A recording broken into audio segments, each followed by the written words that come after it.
if the if the haters didn't already have enough material to work with, episode 5 of My Dress Up Darling definitely gave them plenty to rant about, but I loved every single minute of it. Fantastic episode, and surprisingly, we already got our beautiful statement. I really didn't think it was going to jump up this quickly, but yes, at the very end of it, booking the episode with that statement that you were beautiful, and Kitagawa she's lost. She was a blushed mess after that statement. And again, technically fully acknowledging what he stated about that word. She immediately remembers him talking about it and how he doesn't say it freely. And like I said, it hit her good. So yeah, fantastic episode overall. This is easily turning out to be my favorite show that is just so... It's seemingly very focused on cosplay, which is something that honestly, surprisingly, we don't really get enough of. And if we do get some, it's always kind of a side character that's really into cosplay. I mean, we've technically had shows in the past that have like certain characters are specifically like Wataten. Yes, it was more of a comedic example of that. But I mean, even something like Genjiken. Genjiken had quite a bit of it in there as well. But yeah, opening up the episode, getting a little Kitagawa wanting to take a bunch of photos of herself, not really having a good setup, but they work with what they have, and it was so funny how she kept coming back to her original self. Every time the picture would take, she would do like a pose or something like that she would normally do, completely dropping out of character. It was a lot of fun. Cute little pictures, and starting her first social media account with this new persona, which I think you call it Marin or something like that, which is technically her first name, but I don't know if the addition of the E is something that's a translation thing, but I'm really curious if it'll turn into one of those things where, like, suddenly the next episode they wake up and she's, like, just going viral. Yeah, anyways, having our debut of the new cosplay, we're technically opening up with this idea that they're excited about it, and Kitagawa was like, let's go do it. We have a chance here, let's go show this thing off, which ends up kind of running into those elements of not really fully planning out the scenario. And it hits on a lot of that stuff. The idea that he made it to fit her, but he didn't fit it to have that many additions to the chest area. And additionally, being too tight, flexibility, stuff like that. The heat, how it's very thick fabric. All these kind of things are their first run-in with, it looks great, but it doesn't function great for cosplay, especially when it's hot. So that's obviously does wear her down. But it was cute because we obviously get this first appearance at this location. And yes, she has to show the fact that she is, what did she say, boobag? Boobag superiority there that she has over everybody else. But then jumping right into it and having all these shots taken of her. I really am glad this really didn't take it in the direction of the more obscene part of cosplay. I was really half expecting them to get straight into, up shots and stuff like that can obviously plague cosplay. But in a structured area where they are at, they obviously have a lot of rules. It looks like she's guiding by some of them, including the whole aspect of wearing something down there to guard yourself. But just really kind of hitting on how everybody kind of respects each other. And additionally, Gojo really seeing how everybody here is expressing the thing that they want to express. The thing that they enjoy, everybody's expressing it. No matter, yes, even boys dressed up as women dressed up as boys. Everybody is doing what they want to do. The thing that they love so much, they want to portray, and they're all doing it. And they're all having a lot of fun doing that. And I thought it was, like I said, very great perspective of just the cosplay show ordeal. But even despite this, Gojo has a lot of insecurities here. He sees like a lot of women. He thinks that everybody's looking at him, but obviously they're looking at Kitagawa, which obviously brings up the boo bag thing. But it was cute how Kitagawa kind of presents herself. Because obviously, technically, with a lot of cases, I mean, the cosplayer goes out there and they're posing. A lot of people taking shots. Sometimes there's lines. But it's this idea that every person that kind of came before Kitagawa, she took special note of them. Even like the first guy that shows up, she's like, "Can I get a picture with you?" And he's like, "Wait, what?"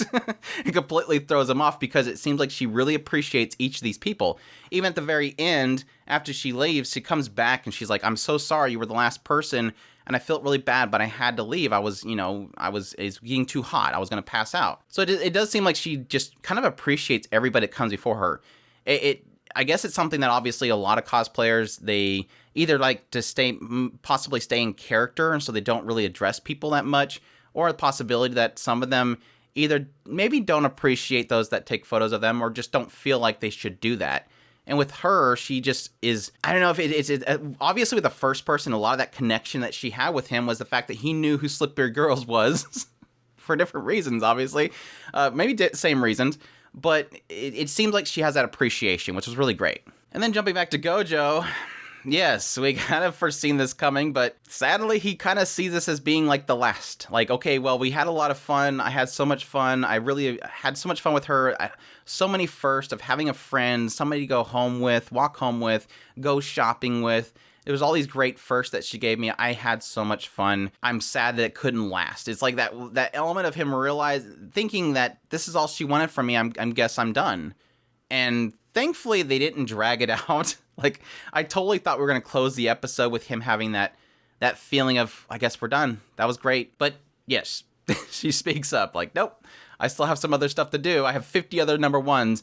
But I guess, again, it goes back to he needs that slap. He needs that slap of realization that she's not just using him, that she does like to be around him at least. But yes, we did have one last scene where they were obviously recouping from her doing cosplay photos and how she was getting really hot.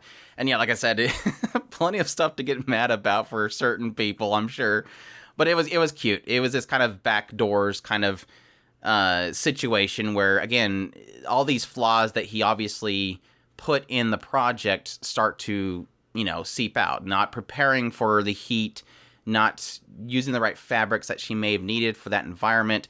She's obviously, overcooked at that point. But yes, a lot of him being panicky about unzipping her and drying her down. And again, Kitagawa having zero filters and just making a lot of noises that are going to make people question what's happening in that stairwell. And then the subtitlers happened. Ugh. The my dude statement. Oh, I hate the my dude statement. Why are we doing that in subtitles now? I immediately cringed, physically, visually at the my dude statement. Are we really using the my dude statement? Please don't. Subtitlers out there, if you're watching this, whoever worked on this episode, I mean, sus, we've dealt with sus before. Now my dude, get the Twitch chat translations out of the subtitles, please. That's literally all it's used, and it's a very small portion of people that are on the internet. Please stop using my dude thing. I rant over. It's done. Just please, no more. No more my dudes. Please. That's the stupidest statement out there, and I hate it to death, and it makes me cringe. But it was funny because they started getting into the whole aspect of wearing something underneath, protecting yourself from those unfortunate shots, and he notes something that she wrote down, and I'm like, did I miss something? It showed the warning signs on the walls, and I'm like, wait, so they're saying that she wrote those on the walls? No, it was something else. She wrote something on her thighs to get, for the full character experience, the 17 notches in her thigh, which was, whew, spicy. But yeah, and then later on, going back to that lady and having the wind blow up her skirt, and yeah, that was the shot. I kind of wish that they had showed the shot that the lady got. Maybe she got the perfect shot where, it doesn't show the shorts, but the line of the skirt's perfectly there, just to have the numbers there, because that would probably been the perfect shot of that character. Again, based on what it's from, let's be clear here. And she's panicking. She's going, "Oh man, I'm sorry. I'll delete it immediately. It's okay." And she's like, "No, I figure you'd probably want to because I wasn't looking at the camera." It's that's all she was worried about. It wasn't the upskirt. Kitagawa was something special. But yeah, the train scene was really cute because, like I said, it was kind of building up this idea that he was walking away from the situation and that everything was over. And like I said, the entire time I'm thinking, please, she's going to bring up the next project. This isn't it. And then, yeah, sure enough, she brings up, what? You're excited for the next one, right? And he's like, what are you talking about? I have 50 number ones out there that I want to dress up as. Probably a lot of them are in the intro. But yeah, he's obviously visually happy about this, and she catches on that, which was really funny. But yeah, she was all giddy about all the beautiful cosplays out there. And then, yes, he says it. You were very beautiful, and it just wrecks her. But of course, he falls asleep so that he doesn't acknowledge her response to that. But it was great. It was a fantastic scene. Again, it kind of is. It was the thing that I was noting before is it's gonna come back up. The power of his his respect for the words is going to come back up eventually, and it's kind of cool that it came up this early. But yeah, love the episode. Like I said, I'm waiting for the Twitter outrage to happen or something, social media outrage. But I loved it. It hit everything. It hit his insecurities about her being done with him. It hit on her just having so much fun with this new cosplay. The respect that she has for those that want her photo. The respect that everybody in the area has for the things that they have passion for. Yes, getting into some aspects of the failures of the cosplay that he created, but additionally setting up for future with a beautiful statement and the projects that they have going forward. It was a solid episode overall.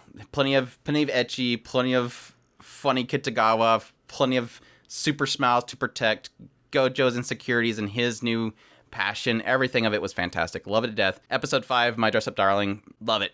I hope you guys enjoyed this video. If you did, leave a like down below, comment, let me know what you thought of the episode. Subscribe if you haven't already, share this video if you can, support us on Patreon, or throw our tips link in the description below. We definitely appreciate everybody does, and y'all take care.